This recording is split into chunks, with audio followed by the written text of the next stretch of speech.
No one is perfect, but when you're an Avenger, your decisions may have a much more significant impact on the other characters in the Marvel Cinematic Universe than they're willing to admit. One of them is Hawkeye, whose decisions have on occasion even led to the demise of others. Let's look at the MCU 10 worst decisions Hawkeye made.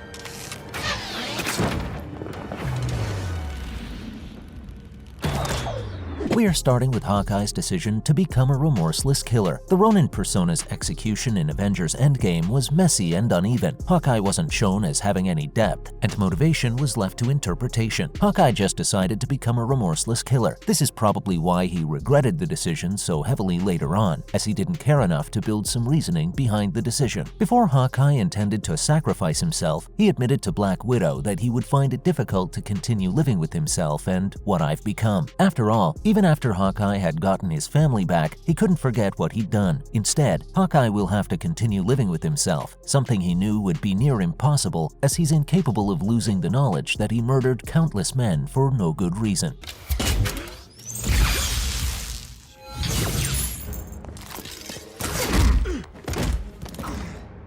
Following, Hawkeye cuts himself off from the Avengers. After Hawkeye was released from the raft, he went on to live on his homestead and decided to go utterly no contact with the rest of the Avengers. He made this decision while the Avengers were hardly the most robust roster then, susceptible to the Black Order invading Earth. This was the wrong move to make. But then again, Hawkeye was also absolutely oblivious to when the snap even occurred. He was also ignorant of all the events that happened in Avengers Infinity War. Hawkeye deciding to cut himself off from the Avengers is ultimately what led Hawkeye to become the Ronin persona. Don't you agree?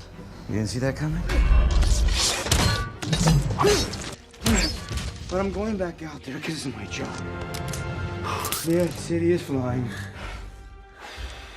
Next, Hawkeye taunts Tony at the raft. Given the Marvel Cinematic Universe's version of the raft wasn't nearly as chilling as it was in the comics, still, sadly, that didn't make the experience less traumatizing for Tony Stark. This is where Tony was shaken to the core when he realized he didn't have any friends anymore, and the reason this crashed into Tony's mind even harder was because of Hawkeye. It was talking to Hawkeye that messed with Tony's head the most. Hawkeye was the only inmate who used to be a friend of Tony's, and Hawkeye decided that it would be a good idea to taunt Tony by claiming that Tony had stabbed others in the back. Hawkeye teasing him mercilessly shook Tony's faith in the rest of his friends, contributing to his ultimate clash with Captain America. What if Hawkeye had offered his friendship instead? We imagine the results would have been vastly different. Following, Hawkeye joins Captain America's side without talking to the other Avengers. We'll admit that Iron Man's side was doing pretty bad things in the Civil War arc, but we all know that Captain America's faction wasn't exactly innocent, and Hawkeye promptly decided to join them anyway, without first meeting up with Iron Man's group or even talking to them to get the other side of the story. This is why he didn't know their side of the argument for favoring the government, while at the same time estranging Hawkeye from the rest of them. And then, Captain America's defeat also made a captive out of Hawkeye, forcing him to go under house arrest. Next up, Hawkeye is not reconnecting with the Avengers after the snap. The direct aftermath of Thanos wielding the Infinity Stones saw Hawkeye leave his homestead and become a lost soul who wandered the Earth without any real purpose to guide him. If you're inclined to feel sorry for Hawkeye in this part of the story, don't. It was his fault. Hawkeye decided all on his own not to meet up with his Avengers teammates. It wouldn't have been easy, but he could have decided to return to the Avengers compound. He would have found all his original teammates reunited if he'd done that. It would have prevented him from becoming the remorseless killer he ended up being for 5 years. He would even have been positioned to help the world as the Avengers had been under Black Widow's leadership. But alas, don't go anywhere just yet. Next, would Quicksilver still be alive if it wasn't for Hawkeye? And is Hawkeye even really a friend to anyone, let alone Thor? How would things have gone if he hadn't attacked Iron Man during the airport battle? And what if Hawkeye hadn't blindly followed the orders of S.H.I.E.L.D.? Keep watching until the end of the video to find out more. Now, let's continue. First up, Hawkeye is racing to sacrifice himself rather than talking to Black Widow first. When they learned that one of them had to die on Vormir, Hawkeye and Black Widow started fighting one another to sacrifice themselves. As we know, Hawkeye ends up losing when Black Widow lets herself fall, which is something that breaks Hawkeye's spirit. He made a mistake when he didn't discuss things with Black Widow first. They could have reached a definite conclusion together and both decided on who had to sacrifice. This would have given Hawkeye the peace of mind he now lacked because he quarreled with his best friend and had to live with the fact that there was nothing he could have done to prevent her from dying. Next up, Hawkeye allows Quicksilver to go off on his own. Marvel Cinematic Universe's Quicksilver is hardly the fastest speedster out there, but Hawkeye overlooked that fact and figured he needed all the help he could get. He forced Scarlet Witch and Quicksilver to help him during the Battle of Sokovia, and guided by this decision of Hawkeye, the speedster took off on his own, but he ended up paying for it with his life. Hawkeye was well aware that Quicksilver wasn't ready to be a superhero. His instruction led Quicksilver to demise, mainly because he was protecting Hawkeye when he died. Hawkeye should have known better, and he probably did, but he made a snap decision against his better judgment anyway. Following, Hawkeye is harsh with Thor. Of course, Thor isn't exactly innocent either, and he made his own worst decision when he decided against killing Thanos and only injuring him. Of course, this ultimately allowed Thanos to make the snap in the first place. Thor had to live with that decision and its subsequent regret, which turned him into a guilt-ridden drunk, and he was also prone to grieving others' death. But when Thor learned of the end of Black Widow, he tried to reason that they could still bring her back, but Hawkeye wouldn't hear of it and responded rather aggressively. He went as far as to tell Thor to fly off to Vormir and do something about it. This did nothing but contribute to Thor wanting to sacrifice himself by making the second snap, and it would have killed him if it wasn't for Iron Man who convinced him otherwise. But Hawkeye's decision to vent at Thor only saddened the latter, and that's not something that friends should do to each other. And now, Hawkeye is attacking Iron Man during the airport battle. Though the situation wasn't exactly peachy in Captain America Civil War, it wasn't nearly as bad until both sides started attacking each other, and this only escalated further after Hawkeye talked with Iron Man when he shot arrows at him to distract him long enough for Scarlet Witch to make the actual attack. Hawkeye's decision to do so made things irretrievably worse because Iron Man's side had decided to stop pulling their punches and go for the complex strategy. If Hawkeye hadn't shot at Iron Man, there would at least have been the option to negotiate peace between the two sides. It'd be my genuine pleasure.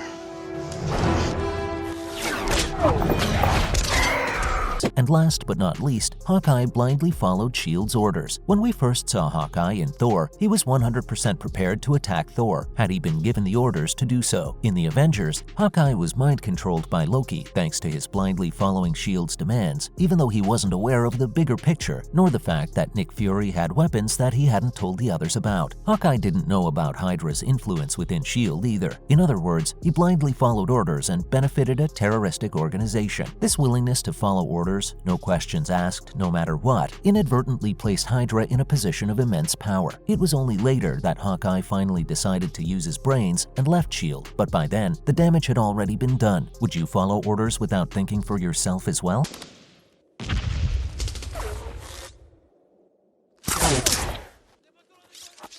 And that's all we've got for now. What do you think Hawkeye's worst decision was, and how would the story have gone had he done things differently? Let us know in the comments what you think. Thanks for watching.